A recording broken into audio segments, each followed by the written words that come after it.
Welcome into Drive Factor Soccer Talk. We're going to be talking about Leg 2 of the 2022 CONCACAF Champions League quarterfinals, where the New England Revolution will take on Pumas at Pumas. New England has a 3-0 aggregate lead heading into this match after defeating Pumas 3-0 at Gillette Stadium last Wednesday on a cold and snowy night at Gillette. For the Revolution, this is a big switch for them. They're going from playing in the snow the last two matches at Gillette to going to Mexico to play at altitude.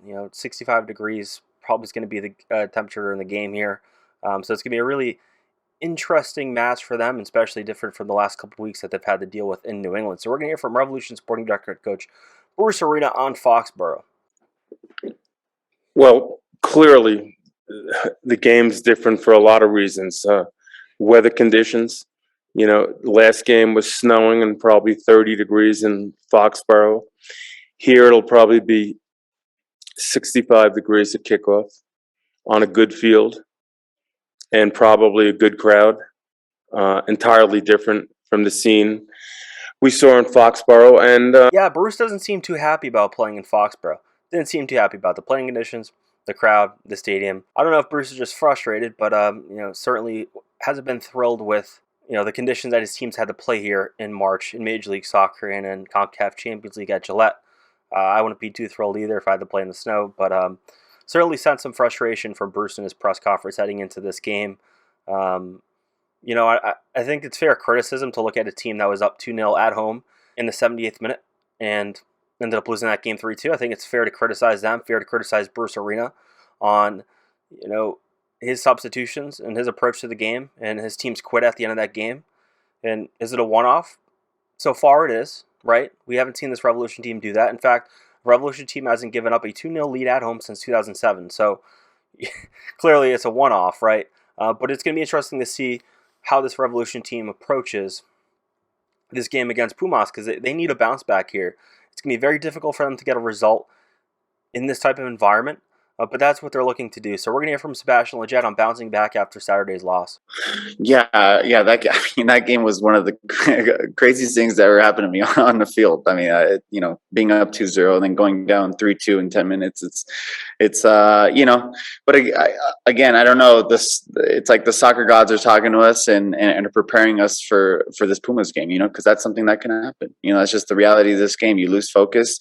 For a couple minutes. It doesn't have to be, let alone over 90 minutes, and things can change really fast. So the mood's been okay. We're always at a 6 or 7 around here. We're never too high, never too low, and I think that's another strength of ours. Our mindset that we bring, but I think it's a great lesson. I think it came at a perfect time in a weird way.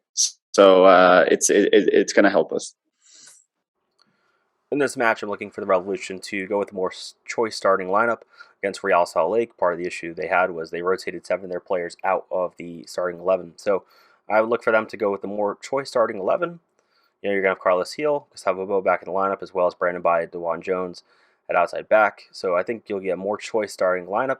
I see the key for the Revolution is to see out the result and to advance to semifinals in CONCACAF, because if they don't, you're going to look at that Real Salt Lake game and that loss at home at Gillette Stadium, and you're looking at it with a little more negative light. It's already really negative, but if you lose this series somehow, if you lose this to Pumas with a 3-0 lead, it would be the largest train wreck you would ever see from a Revolution team in a single week.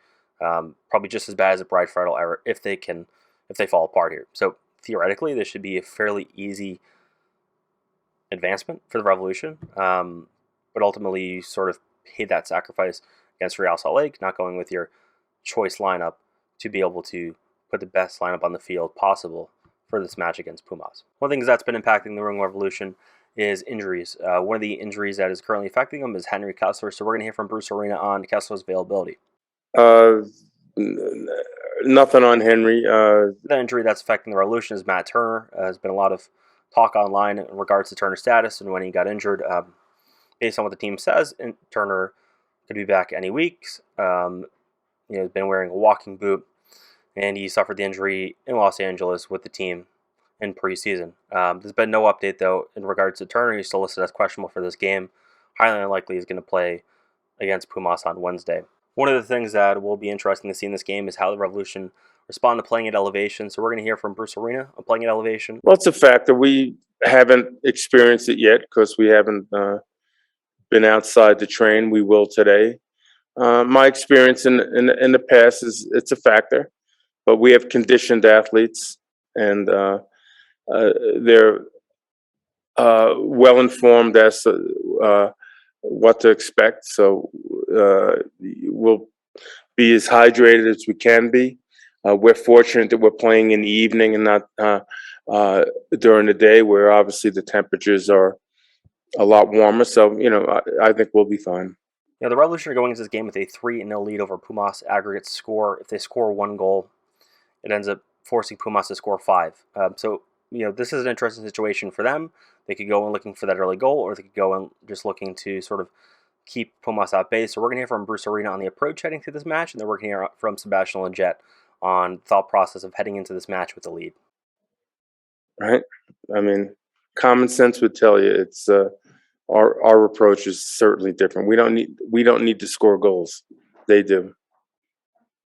And yeah, I mean, this is a game. It's an interesting way to approach a game. It's going to be a challenge from the start because we know that they need a goal, or they need many goals to tie or try to win the game. So we know at some point it will spread out, and that could play into our hands because of the personnel that we have on this team.